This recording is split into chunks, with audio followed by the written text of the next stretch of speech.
The following content is provided under a Creative Commons license. Your support will help MIT OpenCourseware continue to offer high-quality educational resources for free.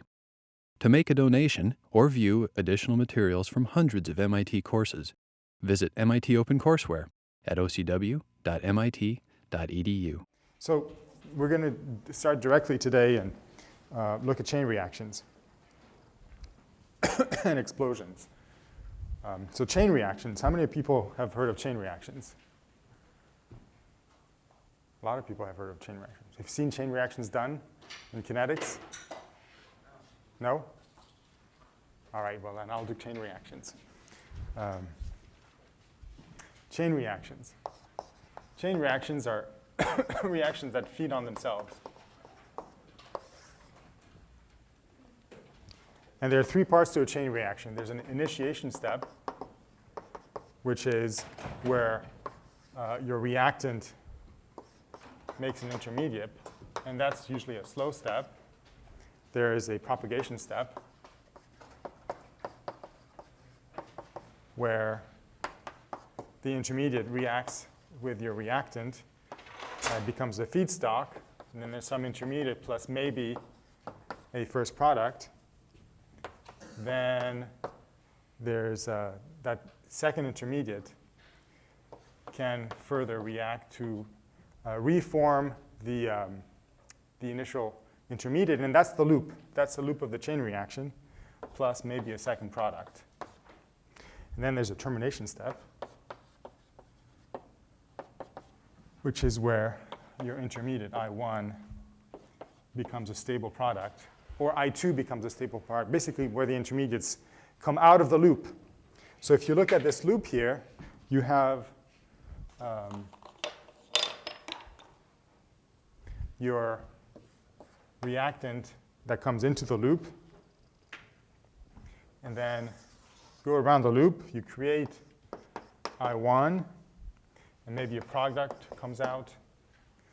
Maybe I1 gets terminated, but most likely it keeps going around the loop, creating I2, which reacts with the reactant at some point gets included in the circle, and I1 comes again, and then I2, and I1 comes I2. And every time you form I1 or I2, you may form some other product. So this is the initial feed, and you go in circles, eating up R, spitting out products, keep going in circles, and at some point, the termination is going to win, and the circle stops, and the chain has stopped. And there are two kinds of chain reactions. There's a stable chain and an unstable chain, which is where you get your explosion.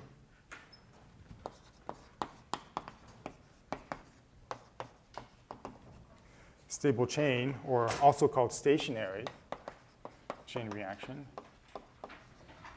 is where the amount of these intermediates, I1 and I2, are constant in time. So you don't build up any intermediate. So I1 constant in time, which is why it's called stationary. And then you have the unstable or non-stationary chain, where in that case, your intermediate I increases in time. Okay, so in the example I gave here, you destroy I1 in the first step, you create it in the second step, comes back, you destroy it, you create it, you destroy, you create it. For every I1 that you start out with, you end up with an I1. There's no change in the concentration of I1. But if instead I put a 2 here, then my reactant creates an intermediate I1, I destroy it, create a new I2. The I2 decomposes, creates two I1s. So after the first cycle, let's look at the concentration of P2 here. After the first cycle here, I have one I1, I make one P2, but I make two I2s. So now I have two I1s coming in here. So I have twice of these, twice this reaction. I make two I2s. These two I2s form two products, and now 4 I1s, 2 times 2. These 4 I1s go through the process. I get 4 P2s. So third cycle, I get 4 P2s. And I get 2 times 4, 8 I1s. These 8 I1s go through, and I get 8 here, 4th cycle, et cetera.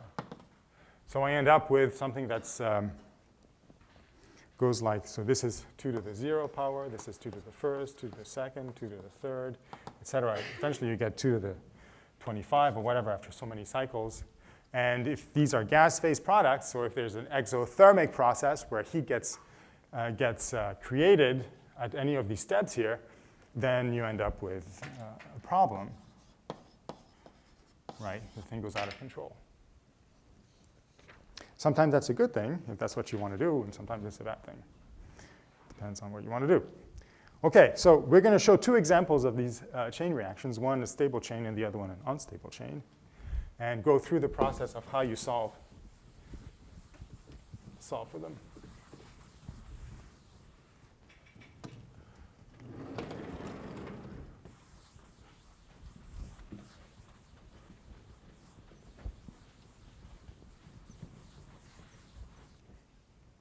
OK, so the first example is taking, so let's do a stable chain.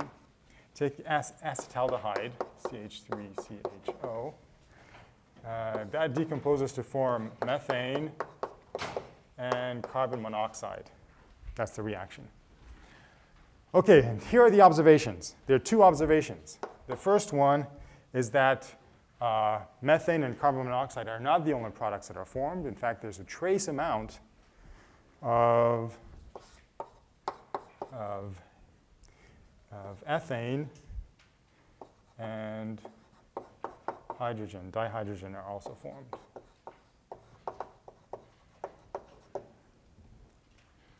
Okay, that's a clue to something funny is going on here, that there's a mechanism that's more complicated than just this decomposing in a first-order process.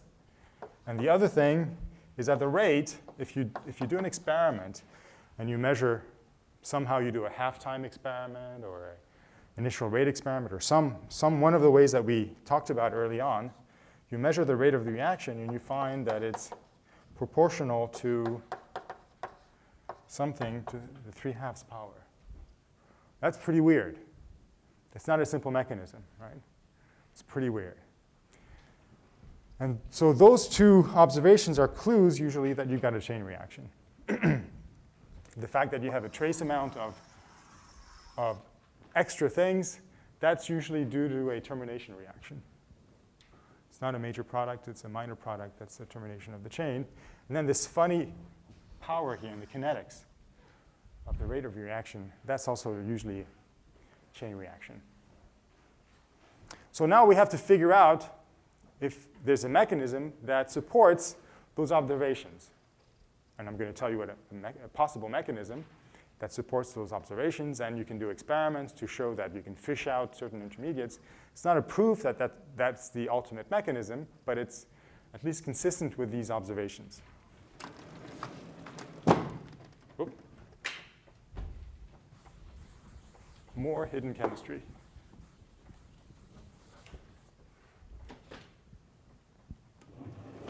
OK, so this is the mechanism that's proposed, and then we'll figure out whether this proposed mechanism fits the data.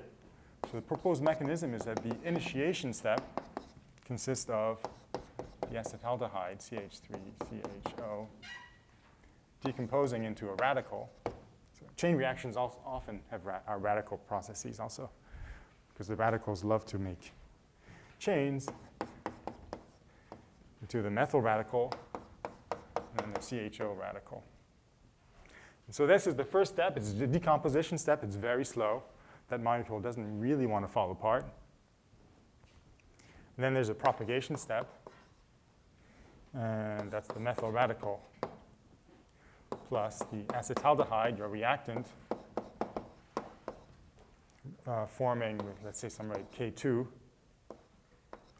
forming CH3CO radical plus methane. So that is the product right here coming out of the first step of the propagation.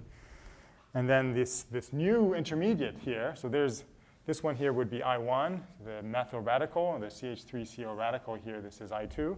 And you have to use that up in the second step, CH3CO.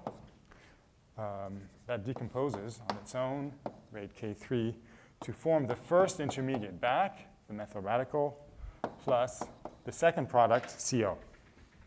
And then this intermediate then feeds the first step back, and you've got your cycle. And at every point, you spit out your two products. And this could go on forever.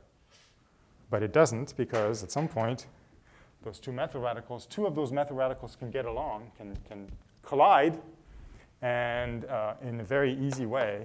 So we've got a few termination steps. You can form 2 times CH3 radical, the ethane, C2H6, rate K4. Let's call this K4. And then there are other side reactions that can happen. For instance, this radical here, which we haven't used up, that can also react. Right? It's just sitting around, slowly building up as this thing. It's very slowly building up because the first step here is very slow. You don't need very much of this methyl radical to start the chain. Then you start chewing up the reactant. But you're still building up a little bit of this guy here. So there's a side reaction. It's not a termination reaction, because that radical is not involved in the chain propagation step. But that radical can react with some other species M, and it could be any of the other species, because it's just a chaperone. It's just to help this thing to decompose, CO plus H radical plus the chaperone back. And then that hydrogen radical here can itself react with your reactant, CH3 acetaldehyde, CH3CHO, with a rate K6 to form hydrogen gas plus your intermediate CH3CO, and this intermediate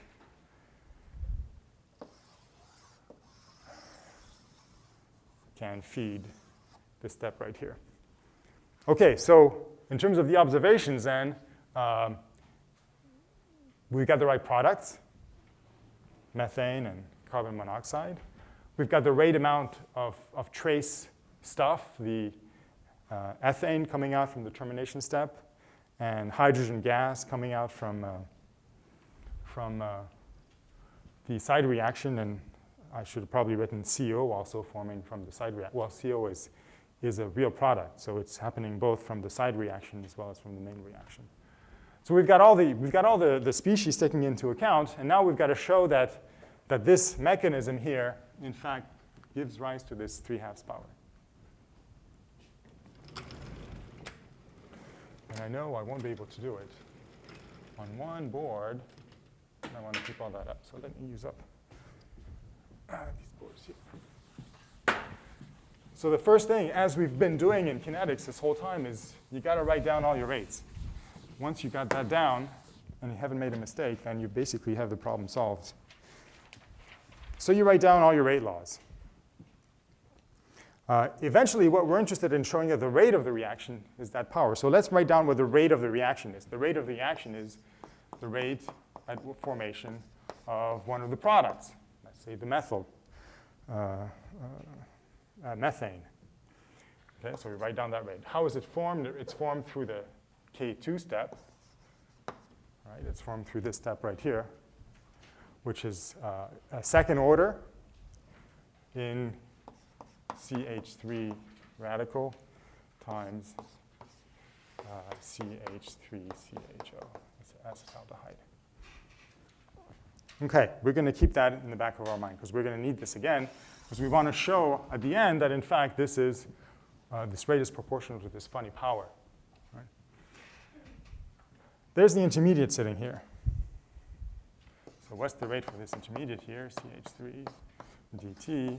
There are many places that it's coming from. It's being created in the first step. And so the hard part here is is bean counting, making sure that you've found all the places where the species is being created.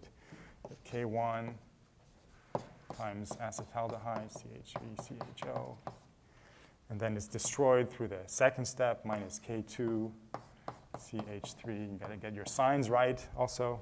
So there's the destruction, there's the formation, times acetaldehyde, CH3, CHO. Then it gets created again through the second step of the propagation, rate K3, C radical CH3, CO. And then finally it gets destroyed in the termination step. We got to put that in, even though it may be a very small amount or compared to these other amounts there. So the termination step is K4, and it's a second order process, CH3 squared. Okay, we've got another intermediate. We want to write down all our intermediates here, because they're all related. It's the intermediate is sitting here, so they're going to be coupled differential equations.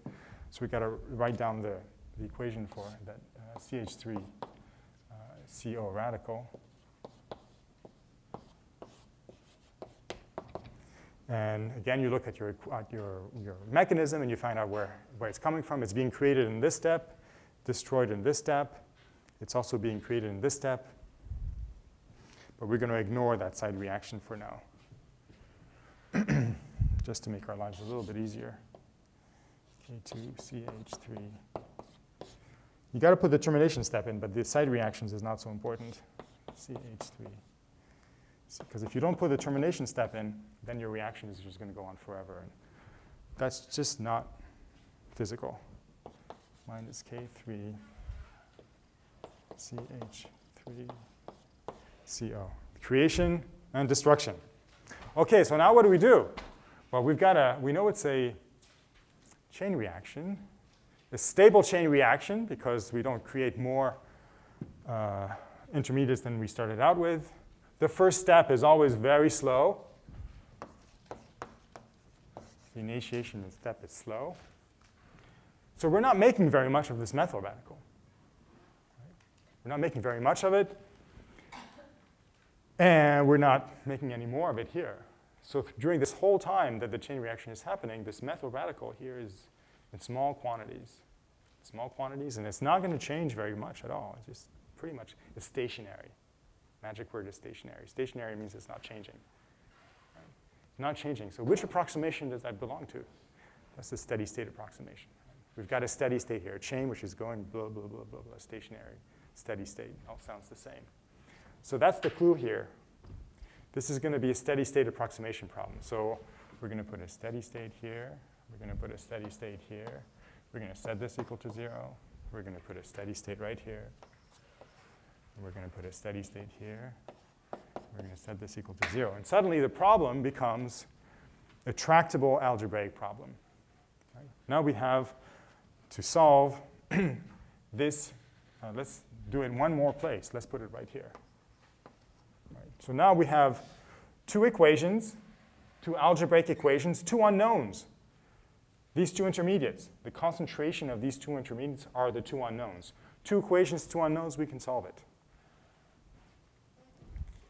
It can be messy, but not necessarily tricky.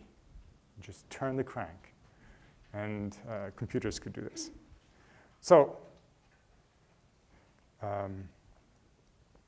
let me just write the answer, because I don't want to go through the algebra. After you turn the crank, what you want is to get this out. You've got your two equations, two unknown. You turn the crank, and you get that a form for the concentration of the methyl radical 2K4, CH3, CHO. Turns out to be to the 1/2 power when you do that. There's the funny power coming up that's going to be in here. Right? And then this is what you want to put into here. So, and there's the acetaldehyde sitting right here. There's acetaldehyde to the 1/2 power times acetaldehyde to the 1 power. That's the whole thing to the 3/2 power. So in fact, the rate is proportional to the 3/2 according to our mechanism. And all these rate constants go into it as well. And what we find is that the rate of reaction is equal to K2 times square root of K1 over 2K4 CH3CHO to the 3/2 power. Basically K prime, some effective rate times that. It's a typical problem. Any questions on this one right here? Yes? So, because you wrote the 2K4 in the result, does that mean there should be a 2 in front of the K4 in a dCH3 dt equation, right under where you're pointing? Here? Like in front of the K4. Right here. Yeah, do you have to? You know, according to my notes, I don't have it. Yes, you're absolutely right. There's a 2 here. Thank you very much. It's arbitrary. Where does the 2 come from? Where the 2 comes from, I didn't want to get into this. Sometimes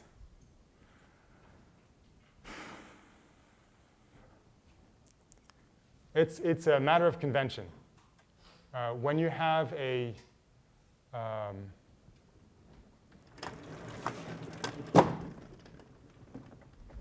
second order reaction, A plus B going to C, you write your rate of the reaction as, let's write here, K times A times B. And sometimes when you have 2A goes to C, you have a rate K2. And the rate of the reaction is, you can write it as dC dt, which is K2 minus K, which is K2 times A squared. But if you write dA dt, because of the stoichiometry, dA dt concentration for, so you have that C is equal to A naught minus A twice, right? So dC dt is equal to 2 minus 2 dA dt. So minus 1/2 dC dt is equal to dA dt. So dA dt is equal to minus 1/2 K2 A squared. And instead of having the 1/2 here, what we do is we redefine our rate constant so that K2 prime is equal to twice K2. We put a 2 here, a prime here, get rid of this here, and there's the 2 sitting right here. Okay. Purely convention, not something to really worry about. You just got to have it right at the beginning and keep that 2 in there if you're going to put it in there. Okay. Does that make sense? It's just the stoichiometry is because of this 2 sitting right here. And then you have a choice. You can either say the rate of the reaction is the rate of formation of this thing, or you can say the rate of the reaction is the rate of destruction of A. And then if you say that this is the rate, and you don't want to have any factors in here, then the 2 shows up here. If you want to say this is the rate, you don't want any factors in here, then you've got to have a different rate constant. Purely arbitrary choice. Good question, though. Any other questions?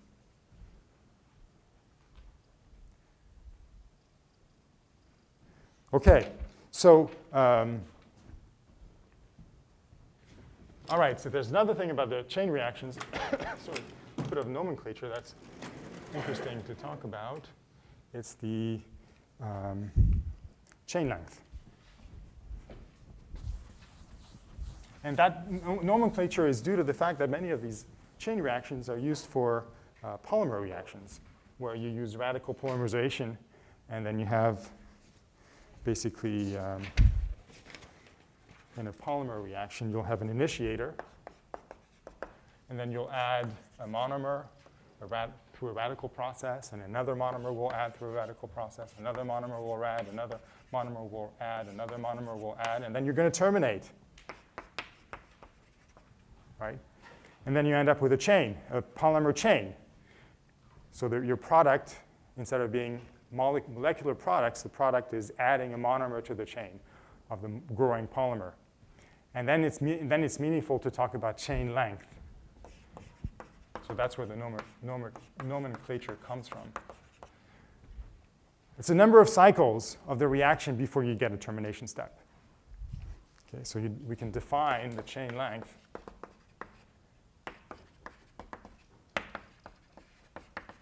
as the number of propagation steps per initiation step. Okay? That gives you the chain. Each one of these is a propagation step, and there's the initiation step here. Now, the per initiation step, and this could also be termination step. In a stable chain, or termination step. Okay, there's a termination step here. For every initiation step in a stable chain, you've got a termination step. Right? Because you're not building up intermediates. So you create it, and at the end of the chain, you terminate it. So you have as many initiation as termination steps. So you have a choice here in the algebra. You can use either one. So another way of, instead of doing numbers here, you can also rate. This is also the rate of propagation divided by the rate of initiation. You just take the derivative with respect to time of the top and bottom. Same thing. Right? So we can also define it as rate of propagation divided by rate of, let's say, termination or initiation, whichever is your favorite one to use to make it simple. So for instance, in our example here, the rate of propagation is the rate of, that's also the rate of product formation. Let's say it's rate of product formation. Right? Rate of propagation is the rate of forming this methane here. Okay? So in our example here, the rate of forming the methane is the rate of the reaction here. This is this guy here. Okay, so you can plug this here on top. Right, let me not write it down because I don't want to spend time writing too much down. So this guy goes right in there. And then the rate of termination is going to be, the rate of termination is well, let's not use termination because that has intermediates in it. Let's use initiation, since we have a choice. Rate of initiation. Either one works fine. Initiation is K1 times the acetaldehyde. K1 times CH3CHO. So there's the 3/2 power, which are, where is it? There's 1/2 plus. So 1/2 plus 1, there's the 3/2 power here. All right, so there's CH3CHO to the 3/2 power, CH3CHO to the 3/2 power, then some effective rate K prime, and you end up with the chain length going to the 1/2 power. So there's some K double prime, some effective rate times CH3CHO to the 1/2 power. That's the length of the chain. It depends on the concentration of the reactant. And it's, the typical chains are on the order of a couple hundred or something like this usually. You always have a termination step at some point. Maybe a few thousand if you're doing polymer chemistry, or many, sometimes millions if you're very good at doing polymer chemistry. Okay, any questions on the stable chain? Okay, let's do the explosion now. And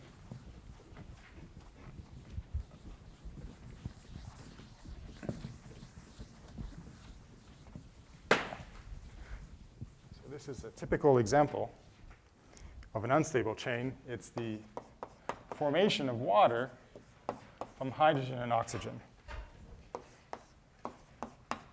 2H2O. That's the reaction. Gas phase reaction. And the observation is that, well, you know the observation. You put a spark in a balloon that contains hydrogen and oxygen, and you get an explosion. Right? OK, so we're going to have to account for that. Sometimes you don't get an explosion. Sometimes it kind of peters out, and you have a drop of water coming out. Not bad. And there's a temperature dependence to it also. So whatever mechanism we put in there needs to account for all the pressure dependence, the stoichiometry dependence, and the temperature dependence.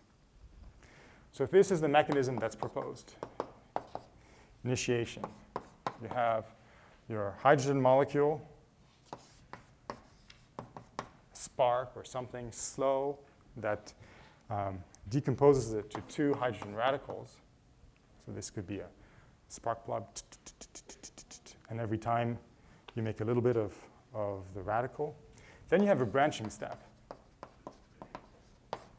where your radical reacts with the oxygen molecule to form the hydroxyl radical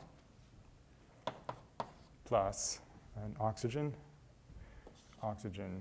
atom plus your hydrogen gas, your reactant, reacts to form more hydroxyl radical plus the initial intermediate. And then the hydroxyl radical, I don't know why I have parentheses here. Hydroxyl radical reacts with the reactant again, the hydrogen gas, K3, to form more of the initial intermediate plus water, your product. Okay? So there are three steps to the branching here. You get one intermediate, one of the initial intermediates here coming in, forms a second intermediate, OH radical, two OH radicals, and the OH radicals form the hydrogen. There's also hydrogen, radical hydrogen that's formed right here. Okay, so you have this formation. So because you're forming two hydroxyl radicals here, in this step here, you're actually forming the equivalent of two hydrogen radicals. So one hydrogen atom here, after going through the branching, you end up with three hydrogen radicals, right? So you go from 1 to 3 in one cycle. And the second time around, you go from 3 to 9. The next time, you go from 9 to 27. And pretty soon, you've got a couple billion hydrogen radicals. And that's the problem right there, or the opportunity, right? The opportunity to get something that goes out of control. And there are termination steps that we need to take into account. The hydrogen radical can hit the wall before it finds something to react with and get stuck. So if the pressure is low enough, you know that's going to happen. You're going to make a hydrogen radical, hardly any gas molecules around, it's going to find a wall, it's going to get stuck. It's very reactive. So that's going to terminate the process. Hydrogen radical could find an oxygen and another chaperone. That's a termolecular process. That's an unlikely process, but nevertheless, it could happen. So another termination step to form the HO2 radical plus M. And then that HO2 radical can react in a side reaction and to form some products, but not be part of the chain. Yes? How do we get three hydrogens? Because there are two hydroxyl radicals here. And so in this step here, you actually have two hydroxyl radicals to form two. Okay? So I could multiply this by 2. But usually you don't do that. Right? Okay? Okay, so this already tells you what conditions you're going to get something where the termination is fast compared to the propagation. It tells you at low pressure, If you can't get that hydrogen radical to react with something before hitting the wall, you're going to be okay. You're not going to get an explosion. This tells you that at very high pressure, where the probability of having a 3-body collision becomes high enough, then you're going to terminate the chain as well.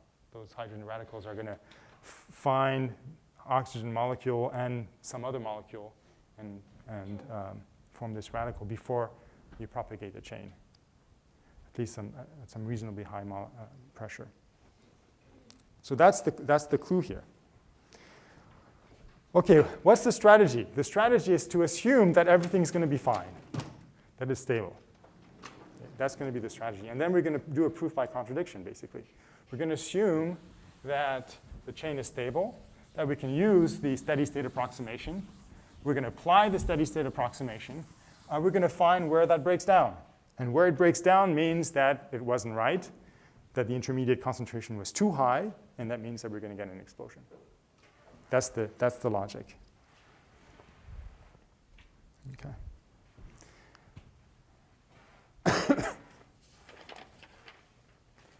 Okay, so strategy is a proof by contradiction, basically. Proof by contradiction.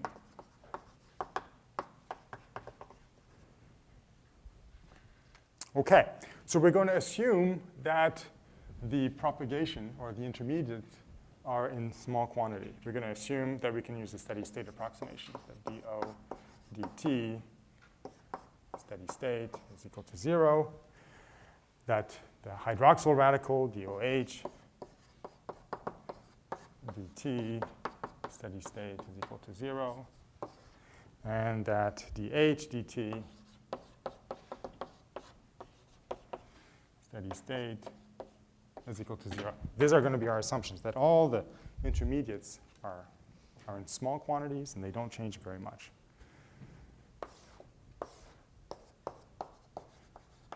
Okay, and now we're going to write down the rates that correspond to these guys, and then you solve.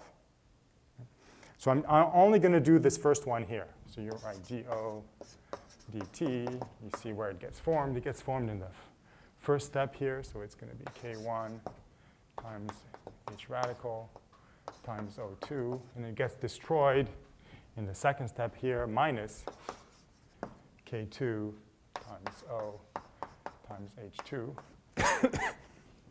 You set the steady state approximation, you get a steady state here, steady state here, you set that equal to 0, you solve for O radical, O steady state, and you find that it's K1 times H times O2 times K2 H2. Then you do the same thing for the other radicals. You solve for OH steady state, and you get some expression which is in the notes. I'm not going to write down, it's going to get too messy. But the expression that I will write down is the final expression, which we're going to be taking into account. So this expression here for the hydroxyl, for the oxygen atom, it has the radical in there. So it's not, we'd like something that's just in terms of the rates and either products or reactants. And this hydroxyl radical, the concentration, turns out it will also be a function of the concentration of the hydrogen radical. And so what we really want, I don't want to cover this up. Let me go on this board here. So when you solve for this, the hydrogen atom is where you get something that's free of intermediates and has just rates in it. There's a termination rate here going in the denominator, another termination rate in the denominator, times O2 times M, where M could be anything, really, minus, and there's the creation rate of the first propagation step, O2 here. Okay, and so now we have to see whether or not our approximation was valid. We made an approximation. We said the steady state approximation is valid. If it is valid, then this concentration, this pressure here, needs to be small. Okay, it needs to be small at all times. If it's not small, then steady state is not valid. We have a branching or non-stable chain, and we've got an explosion. So let's look at the different possibilities here. What are the possibilities? Well, the first possibility is that, as we saw intuitively when we wrote down this equation here, the first possibility is that we're at low pressure, where at low pressure, then K1 times oxygen is very small because the concentration of oxygen is small, the pressure is small. K5 times the pressure of oxygen times the pressure of M is small also. So K5 TO M O2 times M is small, and they're both then much smaller than K4 times the time, K4 termination. Okay. The hydrogen radical hits the wall before finding anything else. End of chain. So in the equation here, these two guys are small compared to here. RI, the initiation rate, is very small. You control that by your spark. Once a second, once a minute, it could be really, really slow. Steady state is good. Okay. We don't have an unstable chain. No explosion here. Medium pressure. You've got a medium pressure where 2K1 times oxygen concentration is approximately, you're building up your concentration. This is getting bigger here. This is a constant. This is getting bigger. This is also getting bigger, but you've got this rate here and this rate here. At some point, this rate here, 2K1 times oxygen concentration, is going to be on the order of K4T plus K5T times oxygen times M. Okay, at some point it's going to be like that. And then you're in big trouble, right? You're in big trouble because you've got a denominator here that's really tiny. It could be even, if you hit it right on the nail, you get 0 in the denominator, and then you're in real trouble from the math perspective. But from the physical science perspective, it's not being in trouble. It's just that your approximation was wrong. The approximation that you were in a stationary state was wrong. And so that means that in this case here, if you want to have an explosion, you got it. Okay, so you adjust everything until you're in that situation. And then finally, you keep increasing the pressure. And then if you increase it high enough, then this guy here, which goes as the square of the pressures, is going to overwhelm this, which goes linearly with pressure. And K5, the termination step, O2 times M, is going to be bigger than 2K1 times pressure of O2. And then you've got something small again. This is where that hydrogen radical here is able to undergo a termomolecular process before finding a reactant. Then steady state is valid.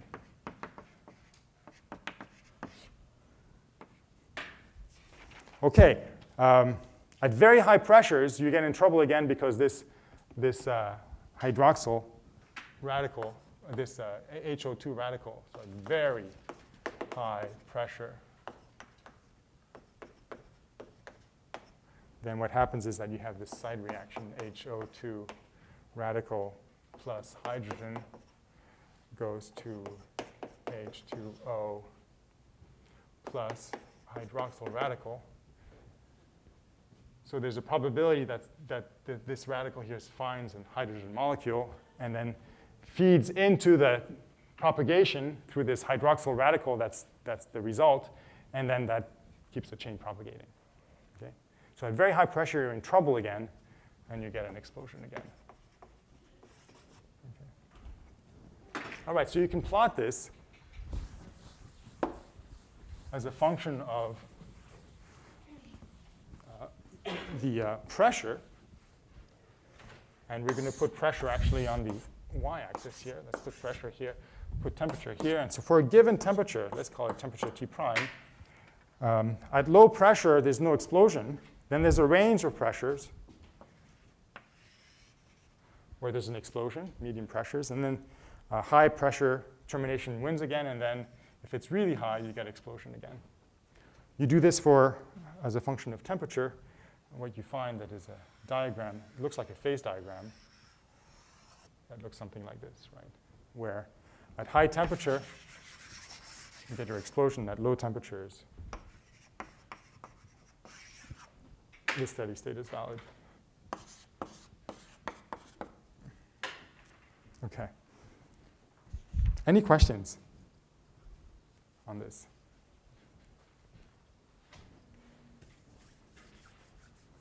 Don't try this in your kitchen. Go to the desert if you want to do this. Or don't do it either. Okay.